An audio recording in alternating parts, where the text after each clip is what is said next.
예, 방송을 시청해주시는 청취자 및 시청자 여러분, 반갑습니다. 예, 오늘은요, 북한에 관련된 책들을 읽으면서 드는 생각들을 여러분과 나눠보고자 합니다. 이제 우선, 제가 손에 들고 있는 이 책은요, 잘 보이십니까? 수용소 14에서의 탈출이라고 해석을 해볼 수 있겠네요. 그죠? 여기 주인공이 있는데, 좀 약간 잘 나오는지 안 나오는지 모르겠습니다. 예.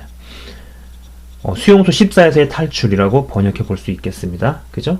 아마 한국에도 출판이 되어 있으리라 생각을 합니다.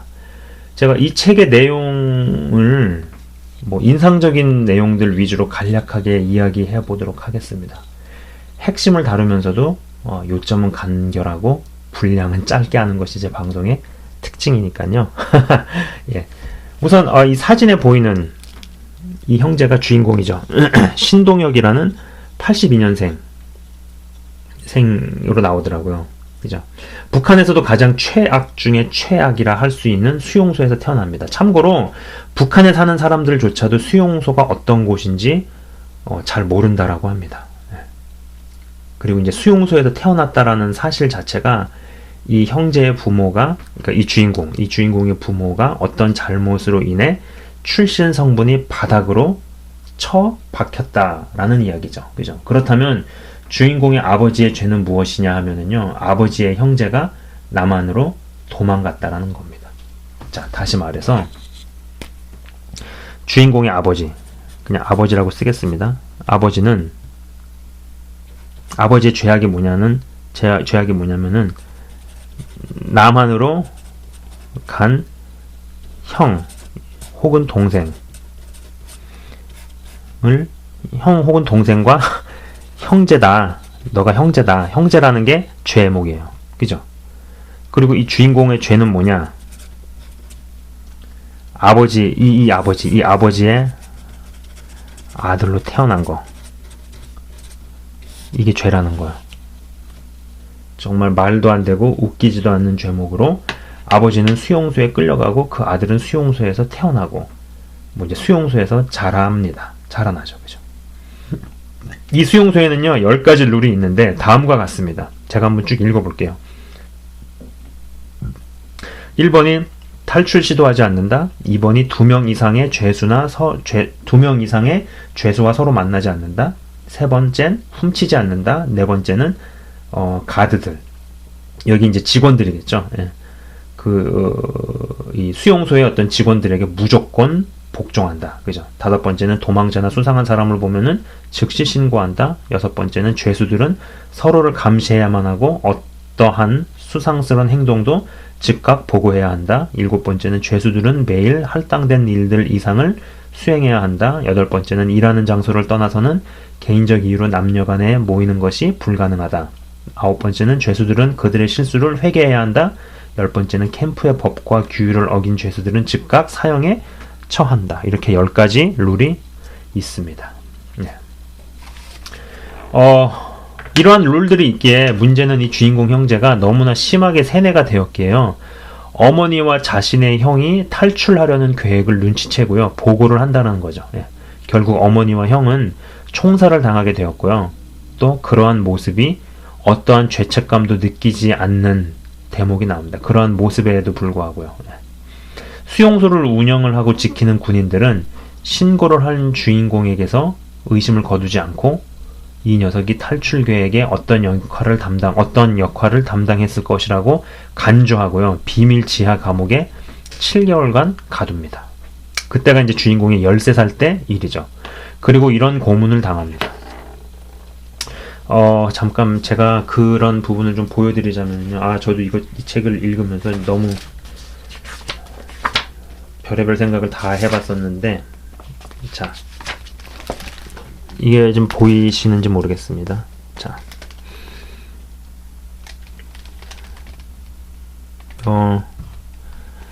요 그림이요. 여기 그림이 보면은 이제 이 주인공이 직접 당했던 일이죠. 그죠? 13살짜리 애를요, 불 위에서 열을 가하는 모습이죠. 그죠? 그리고 위에 보면은요, 지하 감옥에 가둔 모습입니다. 비밀 지하 감옥에 7개월간 가두는 거죠. 예. 이때가 13살 때 일이었다고 합니다. 그리고 불에다가 태우는 거. 이런 고문 방식이 13살짜리 애한테 분명 할 짓은 아닐 텐데 이리도 잔인하게 대합니다. 마침내 그의 결백이 밝혀지고 다시 풀려나서 일상으로 복귀를 합니다. 하지만 여전히 배가 고픈 가운데 살아가고 중노동에 시달리죠. 그러다가 이제 재봉틀 머신을 부숴먹는 사고를 치게 됩니다. 그 일 때문에 오른쪽 중지 손가락에 한 마디를 잘리는 벌을 받습니다. 여기 보시는 것처럼 이렇게 그림이 나와 있습니다.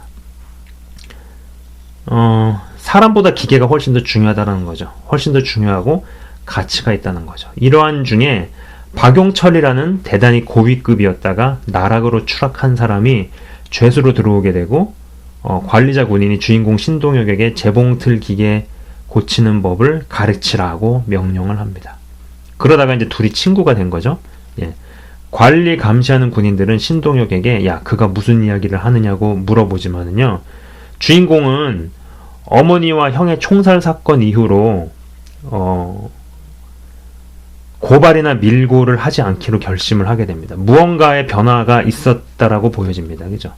양심의 가책을 전혀 받지 않았다라는 거는 그만큼 이 친구가 사실 우리가 모르잖아요. 수용소에서 태어나서 이렇게 잘한다라는 것 자체가 이렇게 뭐 그림 몇 장, 책을 읽고 무슨 이야기를 듣는 것만 가지고는 사실 우리는 전혀 모른다라고 볼 수 있는데 어쨌거나 너무나 세뇌가 돼서 전혀 양심을 느끼지 못할 만큼 어떤 마음이 마비가 되기는 했지만은 분명히 어떤 변화는 있었다라고 보여져요. 그래서 어떤 고발이나 밀고를 하지 않기로 결심을 하고 박용철에게 그 고위급이었다가 추락한 그 사람, 그 박용철에게 피해가 갈 이야기들을 절대로 하지 않게 됩니다. 그 박용철 씨에게. 그래서 이제 신동혁은요, 그러면서 그 사람에게서 이제 수용소 밖의 세상 이야기들을 듣게 되는 거죠. 전직 고위급이었던 박용철은 평양도 동독도 중국도 다녀왔던 그야말로 높은 직위의 사람이었기에 얼마나 해줄 수 있는 이야기들이 많았겠어요. 이러한 이야기를 들으면서 주인공은 탈출을 결심을 하게 됩니다. 예. 물론 둘이 신뢰관계가 쌓이고 서로 같이 도모를 하는 거죠. 그죠? 주인공은 수용소 안에 지리가 훤하고요. 또 그리고 중국으로 가는 루트는 그 박용철이라는 사람이 훤했으니까 둘이 이제 어떤 힘을 합쳐서 우리가 여기를 탈출을 하자 뭐 이런 이야기를 하게 된 거예요. 그러던 어느 날에 고압 전류가 흐르는 이 펜스 주변에 작업 명령을 갑작스럽게 받게 되고요. 감시가 약간 소홀한 틈을 타서 펜스로 둘이서 이제 막 냅다 달리는 거죠. 저는 이 대목에 대한 묘사가 가장 인상적이었거든요. 이 책 내용 중에서 그 대목이 가장 인상적이었는데 원래는요, 이 펜스를 넘을 때까지 주인공이 리드하기로 했었는데, 그러니까 주인공이 앞장서서 리드를 하는 거죠. 근데 둘이 막 달리는 거예요. 펜스 주변에 이제 가까우니까. 예.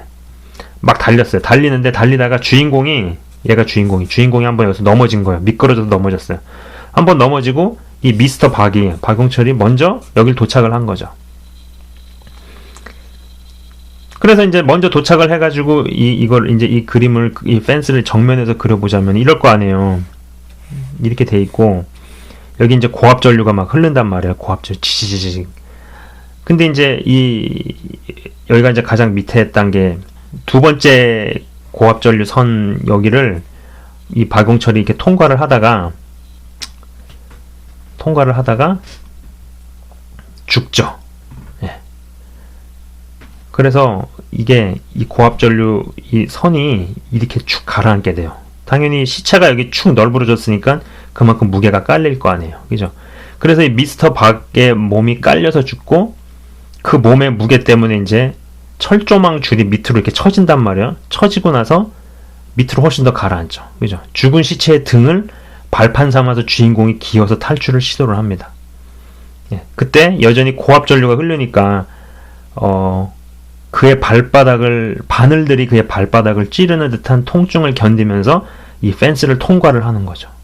고압 전류가 주인공의 발목에서 무릎까지 심각한 화상을 발생을 시킵니다. 그렇게 빠져나와서 뭐 훔친 쌀을 팔아서 돈을 마련하고 이동하고 뇌물로 국경 수비대 군인을 매수하고 중국으로 건너가고 또 중국에서 완전 저임금에 무슨 노예같이 노동을 하다가 다시 떠나고 또 중국 내 한인 식당에서 알바 자리를 얻으려다가 한국인 기자를 만나서 대한민국 영사관으로 가게 되고 결국 한국으로 가게 되죠. 근데 한국 사람들이 북한의 실정에 별 관심이 없다고 생각해서인지 주인공은 미국으로 가서 북한의 실상들을, 특히 수용소의 적나라한 실상들을 폭로를 하고 알리는 인권운동가로 탈바꿈하게 됩니다.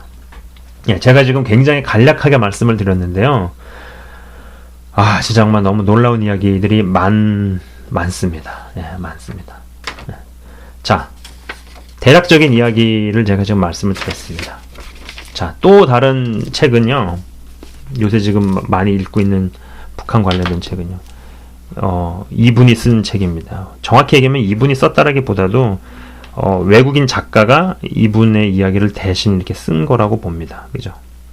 그래서 이분의 이름은 박연미라는 분인데요.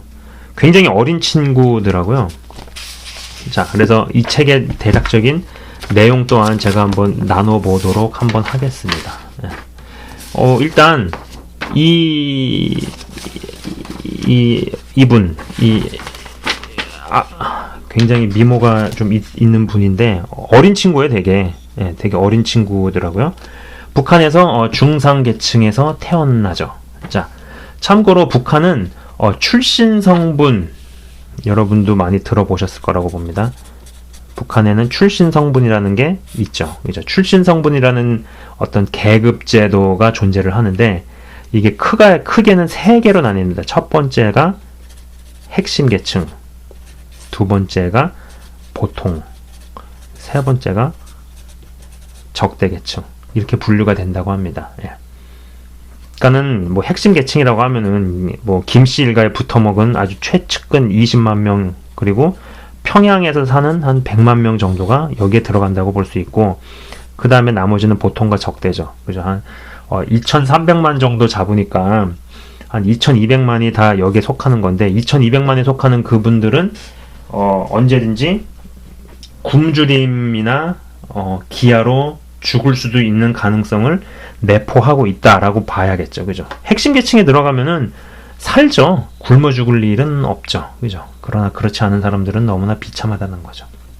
자, 94년도에 김일성이 죽었을 때 이미 기아 사태가 시작이 되었고 배급이 현저히 줄기 시작했습니다. 그 이야기가 이 책에서 나옵니다. 자, 이 주인공의 가정은요, 경제적으로 중산층 이상으로 살았어요. 그렇게 나옵니다. 예, 아버지가 비즈니스에 재능이 있었고요. 관리들을 돈으로 매수하고 광물을 훔쳐서 밀수하거나 암시장에 내다 팔았습니다. 그 와중에 여러 얘기가 나와다. 뭐 평양에서 잠깐 이거 아무리 책에 나온 내용에도 이런 얘기를 하는 게 맞는 것 같진 않은데요. 이건 패스하겠습니다. 어쨌거나 중요한 거는 이분이 이제 그렇게 비즈니스가 성장을 했단 말이에요. 그죠? 재미를 봤어요. 그래가지고 이분이 뭘 시도하냐면은 이 주인공의 아버지죠. 평양에서 광물을 빼돌리려다가 발각이 된 거예요. 그래서 수용소로 끌려갑니다. 그리고 나서부터는 가세가 급격히 기우는 거죠. 그 수용소 생활을 하면서 아버지 건강 또한 너무 악화가 돼서요. 결국은 이제 뭐라고 딜을 치냐면은 그 수용소 관리소장 그런 사람하고 숨겨놓은 돈을 주겠다는 조건으로 수용소에서 나옵니다. 물론 아버지는 돈도 없고 있어도 줄 생각도 없지만 건강이 좋아지면 다시 또 수용소에 가야 하죠. 그래서 이제 그것을 빌미로 나오게 되고 또 감시를 받게 되죠. 예. 이 저자는요, 배급 경제가 붕괴되고 장마당 경제에서 성장을 합니다. 즉 다시 말해서 이 말은 뭐냐면, 이 이야기는 뭐냐면 장마당이라는 것이 북한의 경제 시스템으로 자리를 잡아가고 자리를 잡은 시대에서 태어나 다른 애들은 그들의 부모 세대와 같은 김일성, 김정일, 김정은에게 맹목적 충성을 하지 않는 세대라는 거죠. 예, 세대가 바뀌고 있다라는 거예요. 다시 말해서 배급시대에 익숙하고 배급시대 때 태어난 사람들은 그만큼 충성도가 높았지만은 장마당이 들어서면서부터 그때쯤에 태어난 세대 애들은 당연히 맹목적 충성이나 그런 것들이 떨어진다라는 얘기죠. 예, 북한이 지금 바뀌고 있습니다. 주인공 몸이 너무 안 좋아서 병원에서 수술을 하게 되고, 저는 지금 이 이야기들을 이 책에 나온 시간 순으로 좀 말씀을 드리고 있는 거예요. 주인공의 몸이 너무 안 좋아가지고 병원에서 수술을 하게 되고요. 참고로 출신 성분이 핵심 계층이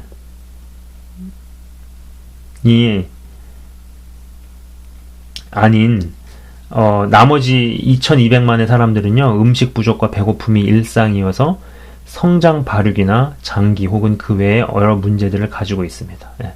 사람이 너무 못 먹으면요, 뇌도 잘 못 자라고, 그 다음에 어떤 학습 능력도 떨어지게 되고, 뭐 이런 거 알고 계시죠? 그죠? 일단, 김일성 일가에 붙어 있는 20만 명 내지는 평양에 사는 100만 명 빼고는 정말 너무너무 비참하게 살고 있다라는 거죠. 네.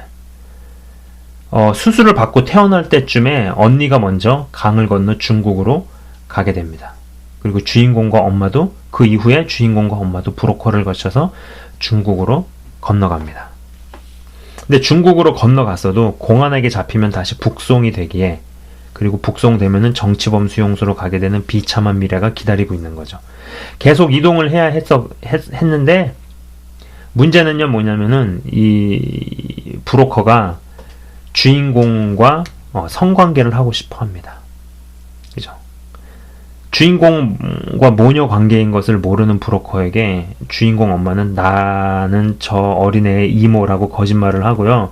쟤는 몸이 병약하고 막 수술을 받았기 때문에 실밥에 터질 수 있다고 이야기한 뒤에 결국 자기 딸 대신에 본인이 브로커에게 강간을 당합니다. 자, 브로커 아파트에 도착을 했어요. 제가 지금 말씀드리는 이 브로커는 계속 바뀌어요. 그러니까는 북한에서 보내는 브로커가 있고, 중국에서 또 받는 브로커가 있고, 또 브로커가 또 다른 브로커한테 넘기고, 막 이렇게 돼 있는 거예요. 브로커 아파트에 도착을 했는데요, 무언가 돈 문제가 크게 생긴 탓인지 브로커가 전화로 누군가와 한참 싸운 뒤에 두 모녀에게 중국에서 살려면은 팔려가든지 아니면 강제 결혼해라, 이 둘도 아니면 북한으로 다시 가라고 이야기를 합니다. 그러니까 이 두 모녀는요, 북한의 인신매매 조직에게 속아서 중국으로 팔려간 거죠. 예. 건강한 처녀들보다는 애가 딸린 엄마는 가격이 훨씬 낮습니다. 둘 다 처녀인 것으로 속이고 중국에 팔아 넘겼는데, 그래서 엄마는 이제 65불, 2007년도 기준입니다. 65불에, 그리고 주인공은 2000불이 조금 안 되는 가격으로 팔리는 것으로 확정된 뒤에 북한을 탈출해 강 건너 여기까지 오는 동안 아무것도 못 먹고 배고픈 두 모녀에게 밥을 차려줍니다. 자신의 고향에서 일주일 동안 구경할 수 있는 음식보다 아파트의 쓰레기에서 더 많은 음식을 볼 수 있다는 사실에 중국에 남기로 한 자신의 결정에 행복해하죠. 다음날 중간 공급책에게 넘기기 전에 중국 내 브로커가 주인공이 보는 데서 엄마를 또 강간을 합니다. 그리고 나서 북한 여자와 같이 사는 다른 브로커에게 인계가 되고요. 결국 엄마만 팔려가는 것으로 하고, 이제 13살인 주인공은 나이를 감안해서 팔지는 않고 브로커 패밀리와 같이 살기로 합니다. 여기서 잠깐 알아야 할 것이요, 중국은 남아 선호 사상이 여전히 팽배하고요, 급격한 산업화와 도시화로 인해서 여자들이 떠나는 현상들 때문에 성비 불균형이 심각하고, 뭐 한국은 비할 수도 없을 거라고 봅니다. 여기는 워낙 땅덩이가 크니까요. 인구도 많고, 농촌에 있는 총각이 여기에 농촌에서 산다라는, 뭐 농촌에 있는 총각이 또 총각이라는 걸 더해가지고 또 마침 뭐 신체에 장애라도 있기라도 하면은 결혼은 꿈도 못 꾸는 거죠. 이것을 해결하기 위해서 북한과 중국의 범죄 조직이 짜고 노예 신부처럼 북한에서 여자를 납치 혹은 인신매매를 하는 시장이 생긴 거죠. 예. 노예 결혼 혹은 뭐 노예 신부 마켓, 노예 신부 시장, 뭐 이런 게 있는 겁니다. 참고로 이제 아까 처음 말씀드린 처음에 65불, 2007년도 기준에 65불에 팔린 주인공 엄마는요, 결혼 안 한 30대 아들을 데리고 있는 가정에 2100불에 팔립니다. 한편으로 주인공의 이쁜 미모 탓인지 중국에서 만난 중국 브로커들은 주인공을 강간하려 했지만 그때마다 미친 여자인 척을 해서, 그리고 저항해서 값이 깎일 것을 걱정하게 해서 자기 자신을 지켜나가는 거죠. 예, 때리거나 폭행을 할 수 없는 거죠. 값이 뭐 깎이니까요. 그죠? 그러다가 중국 브로커에게서 탈출하는 것을 도와준 북한 여자를 만나는데 탈출은 도왔지만 알고 보니 이 여자는 중국 브로커에게서 주인공을 훔쳐내서 중국 농부가 아닌 부자에게 팔아먹으려는 또 다른 브로커였습니다. 참. 예. 헌데 이제 주인공을 뺏긴 이 홍웨이라는 중국 브로커가 자신의 조폭 친구들과 샅샅이 뒤져서 주인공을 다른 데다가 팔아먹으려는 북한 출신의 브로커 부부를 찾아내고 그들과 협상을 해서 결국 주인공을 다시 찾아오죠. 보통 탈출을 시도하다가 잡히면 심하게 두들겨 맞거나 죽음을 당하는데 이 브로커는 주인공을 훔쳐간 북한 브로커에게 상당한 돈을 지불하고 되찾아온 뒤로도 구타를 하지 않습니다. 이 홍웨이라는 중국 브로커가 좀 독특한 사람이란 생각이 많이 들더라고요. 왜냐면은 이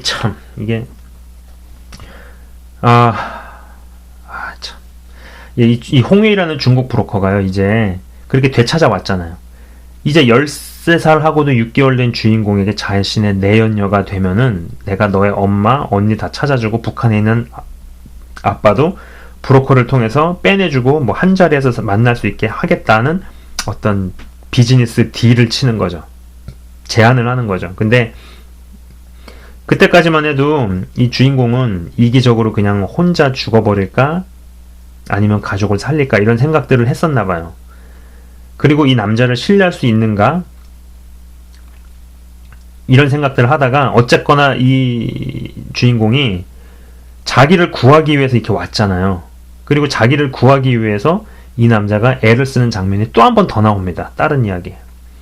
그래서 이 사람을 내가 신뢰를 할 수 있겠구나. 어느 정도는 그런 생각을 하는 거죠. 근데 더 중요한 거는 본인이 선택의 여지가 없는 환경이잖아요. 이런 자체가. 그죠? 그리고 이성적으로 생각하기에는 여러 가지로 힘들고, 그죠? 그리고 나이가 이제 13살하고도 6개월이 지난 나이면은 무슨 이성적 사고나 이런 것들이 가능하겠어요. 그죠? 이런 환경과 상황에서. 그리고 이제 이 홍웨이라는 이 중국 남자한테 이 주인공이 마음을 주는 거죠. 그리고 자기를 되찾기 위해서 무릅쓴 모습에 마음이 좀 움직였던 것 같기도 해요. 아무튼 복잡한 마음 때문에 결국은 그 제안을 수락을 하죠. 제가 이 책에서 이제 읽었던 대목 중에서 좀 가장 인상적이었던 부분, 혹은 좀 굉장히 역겨운 거, 뭐 좀 충격적인 거, 뭐랄까요? 좀 기억에 남는 부분이 뭐냐면은, 그렇게 이제 비즈니스 딜을 수락을 했잖아요. 그러고 나서 이 홍웨이가 주인공을 범하는 장면이 나옵니다. 주인공이 느껴야 했던 어떤 수치심과 경험들은, 빨리 북한 정권에 좀 망해야겠구나, 라는 생각을 계속 하게 했습니다.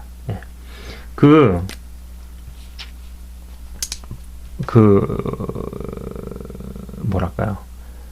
그 외상 증후군, 아니면은 어떤 사람이 굉장히 큰 사건이나 고통을 겪은 뒤에 나타나는 그런 현상들, 뭐 이런 것들에 대해서 우리가 정신건강에서 공부를 할 때 그런 이야기를 제가 한번 들어봤었어요.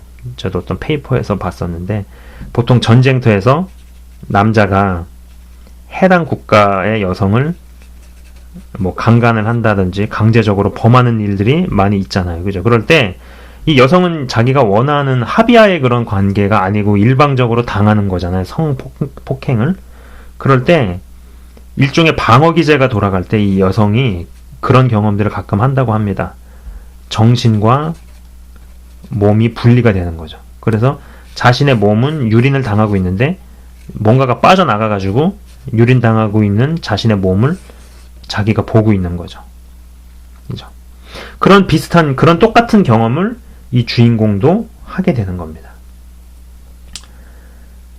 그래서 어찌되었든 계약은 계약이니까, 그죠? 그래서 근데 재밌는 건 뭐냐면 이 남자가 계약을 지킨다라는 거죠. 그래서 중국 시골 깡촌으로 팔린 엄마를 도로 사갖고 오고요. 도로 사갖고 오는데 성공을 하고, 또 주인공과 주인공의 엄마는 다시 만납니다. 그러고 홍웨이 이 브로커는요, 북한에 있는 아버지도 다른 브로커를 통해서 중국으로 데리고 오고요. 정말 큰딸 빼고 셋이 상봉을 하지만 아버지는 곧 암으로 죽게 됩니다.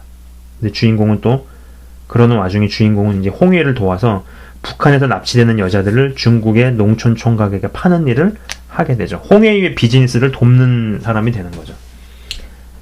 그러던 중에 여러분도 아시겠지만 2008년도에 중국에서 올림픽을 했잖아요. 베이징 올림픽을 개최를 했잖아요. 근데 이제 2008년도 중국 베이징 올림픽을 앞두고 전 세계에서 중국의 인권 문제를 거론하는 것 때문에 중국 정부는 이제 인신매매에 대한 어떤 대대적인 단속이 시작이 되고요. 이 과정에서 홍웨이의 그런 사업들, 뭐 사업이라고 해봐야 뭐 사람 납치해서 파는 거잖아요. 그죠? 그 인신매매 비즈니스가, 인신매매 사업이 망하기 시작하는 거죠. 쇠락을 하기 시작합니다. 그래서 쇠락을 하면서 이 친구, 이 중국 브로커, 이 홍웨이라는 브로커가 도박에 더 빠지고 일감은 없고, 그러니까는 이제 무언가 독립적인 일을 하기 위해서 이제 어쩌고 저쩌고 뭐 그런 일들을 겪어요. 제가 다 이걸 말씀드리기는 너무 좀 지루할 것 같고요. 아무튼 홍해유에게서 이제 엄마와 같이 합법적으로 서로 합의하에 이 주인공하고 엄마가 같이 홍해에서 나오게 됩니다. 나오게 되고 이제 쉐냥 지역으로 가가지고 두 모녀가 하게 된 일이요, 사이버 채팅이라는 걸 하게 됩니다. 어떤 성적인 농담 혹은 뭐 음란한 대화를 이끌어내서 남자들이 돈을 내게 하는 어떤 그런 일들을 하게 되는 거죠. 근데 이제 너무 수위가 높거나 남자들이 너무 무례하다 싶을 때는 이제 강퇴를 시키면서 손님들을 관리해 나가던 중에 두 모녀에게 한국으로 탈출할 비용을 지불하는 사람을 만나게 됩니다. 참, 이게 그 남자가 선양까지 와가지고 돈을 지불하고 갔다고 합니다. 이 책에 나와 있네요, 그렇게. 그러고 나서 뭐 이제 몽고 고비 사막으로 해가지고 돌고 돌아서 한국으로 들어오고, 그러면 국정원에서 조사받고, 또 하나원에서 교육받고, 그 다음에 이제 또 임대 아파트 얻어가지고 살고, 그러면서 이제 또 이 주인공이 공부를 안 했을 거 아니에요. 북한 탈출을 해가지고. 그러니까는 학력 이런 게 없으니까는 검정고시 준비하고 해가지고 쭉쭉쭉쭉 하다가 이제 동국대 경찰행정학과를 들어가서 공부를 하고, 그러던 중에 방송도 찍고, 그 방송이 뭐 이제 만나러 갑니다, 그런 방송이 있더라고요. 저는 한 번도 본 적이 없었어요. 그래서 개인적으로 이런 책들을 읽으면서 이런 일들이 있었구나 하면서 이제 조금씩 보기 시작을 했는데, 거기에 진짜 출연을 했더라고요. 이분이 출연을 해가지고 이제 언니를 찾으려고. 근데 이제 언니는 시간이 좀 더 지난 다음에 중국에서 한국으로 이제 넘어오게 되고, 그리고 이제 국정원, 하나원에서 이제 전화가 와서 이제 세 모녀가 상봉을 하게 됩니다. 그러한 가운데서 이 젊은 처자는 이런 것들을 세상에 알려야 된다라는 어떤 사명감 같은 거를 갖게 되죠. 그래서 이 마지막 부분에 나오는 이분 얘기가 참 인상적이에요. 자기가 왜 제가 이 부분은 좀 약간 해석을 해서 말씀을 드릴게요. 나는 두 가지 것에 굉장히 감사한다. 첫째가 북한에서 태어난 것이고, 둘째는 북한에서 탈출한 것이다. 이런 얘기를 하죠. 이 부분에 대해서 자기가 감사한다라는 거. 왜냐면은 이런 부분을 이제 세상에다가 알릴 수 있다라는 거죠. 그래서 실제로 이제 그렇게 어떤 뭐 EBS 교육방송, 그 다음에 지금 만나러 갑니다, KBS인가요? 어딘가 잘 모르겠어요. 그 방송에서 하는 걸 출연한 것이 계기가 돼가지고 또 어떤 외국의 단체에서도 그 다음에 뭐 인터뷰며 여러 가지 해가지고 전 세계를 많이 다니면서 자신의 이야기를 하게 되고, 또 자신의 이야기가 굉장히 강력한 힘을 발휘한다라는 것을 알고, 또 어떤 그런 북한의 인권을 위해서, 북한의 어떤 해방을 위해서 노력하는 어떤 인권 운동가로 바뀌게 됩니다. 그죠? 그런 이야기들이 이제 쭉 나옵니다. 제가 대략적으로 말씀을 드리자면 그런 겁니다. 자, 우선 제가 이 두 권의 북한 탈출기를 읽으면서 해본 생각이 두 가지거든요. 두 가지 생각을 해봤는데, 첫 번째는요, 우리는 감사, 우리는 감사를 잊고 살았다라는 겁니다. 작은 것에 감사할 줄 모르고 무엇이 잘 되는 것은 당연한 것이고 조금 안 되거나 돌아가거나 지연되거나 등등등이 벌어지면 겉으로는 안 그런 척해도 속에서는 부글부글 끓죠. 그죠? 사실 아무리 삶이 힘들고 어려워도 적어도 제가 이 말씀드린 두 주인공, 두 명의 사람들, 이 두 명의 사람들이 경험을 해야 했고 몸으로 부딪혀야 했던 인생에 비하면은 내게 어떤 일이 일어났어도 어떠한 일이 벌어졌다 하더라도 무조건 감사하는 게 맞다라고 봅니다. 예. 참 제가 지금 이 대목을 읽으면서도 지금 제가 저한테 하고 있습니다. 예. 하나님께서 그럴만 하시기 때문에 허용하시고 허락을 하셨다고 생각을 하고 어떠한 일이 생길 때 하나님께서 나의 내면을 만지시고 천국에 합당한 사람으로 빚어가신다는 마음을 먹고 생각하는 것이 정말 중요하다라고 봅니다. 예, 중요한 거죠. 너무 감사를 잊고 사는 거예요. 예. 그리고 어떤 면에서 보면은요, 이 두 주인공은 한국 사람들은 북한의 실정에 대해서 관심이 없구나 라고 생각을 했기 때문에, 그런 인상을 받았기 때문에 더 외국으로 도는 걸 수도 있죠. 외국에서 외국에다가 이런 실정들을 이야기하고, 그죠? 이런 것들. 참 안타까운 이야기예요. 자, 그리고 제가 또 해본 생각은 뭐냐, 두 번째는 뭐냐면은, 우리는 힘든 형제 혹은 자매를 돕지 않았다라는 겁니다. 예. 여러분도 아시겠지만 누가복음, 마가복음 아니면은 성경의 여러 군데를 읽어봐도 그런 이야기들이 나오죠. 그죠? 내가 줄일 때 먹을 것을 주었고, 그죠? 내가 목마를 때 마실 것을 주었고, 이런 부분들이 나옵니다. 그리고 내 형제나 이웃을 돕느냐 돕지 않느냐가 천국에 들어가느냐 못 가느냐에도 직결되어 있다, 관련이 있다라는 것을 암시하는 대목들이 제법 있죠. 그죠? 그런 성경 구절들이 참 무서운 이유가요, 예수님을 믿는다 하면서 어려운 형제나 자매를 돕지 않는 것이 지옥에 갈 수 있는 충분한 이유가 된다라는 거죠. 예. 저는 개인적으로 믿음이 있는 형제나 자매가 어려울 때 개인적으로 은밀히 도움을 주는 것도 헌금이라고 생각을 합니다. 예. 출석을 하고 있는 교회가 교회 건축과 그 외의 교회 자산을 불리는 데에만 혈안이 되어 있지 않고 가난한 이웃을 돕고 구제에 힘쓴다면은 교회에 헌금을 해도 상관은 없겠지만은 과부의 가산만을 삼키고 교회 재산만을 불리는데 헌금이 쓰인다면은 정말 어려운 믿음의 형제나 자매를 개인적으로 발굴을 해서 재정적 지원을 따로 은밀히 하는 것도 헌금이라고 생각을 합니다. 그런데 그렇게 하고 나서 집에나 아니면 지배를 하거나 지배하려고 하거나 조종하려고 하거나 간섭을 하려고 하고 픈 마음을 잘 다스려야겠죠. 예, 일단 내 손을 떠난 것은 내 몫이 아니라고 봅니다. 묻고 싶지도 않고 알고 싶지도 않을 수 있는 게 필요하지 않을까 싶습니다. 그러니까 참 이게 누군가를 돕는 게 진짜 어려운 일이에요. 예. 그리고 누군가를 도와주면서 꼭 그 사람에게 이게 지배하고 조종하고 간섭하려고 하는 그런 마음들이 조금씩은 다 있는 것 같더라고요. 그러니까 그런 부분들을 잘 하면서 사람을 이렇게 돕는다라는 거, 사람을 이끈다라는 거, 그죠?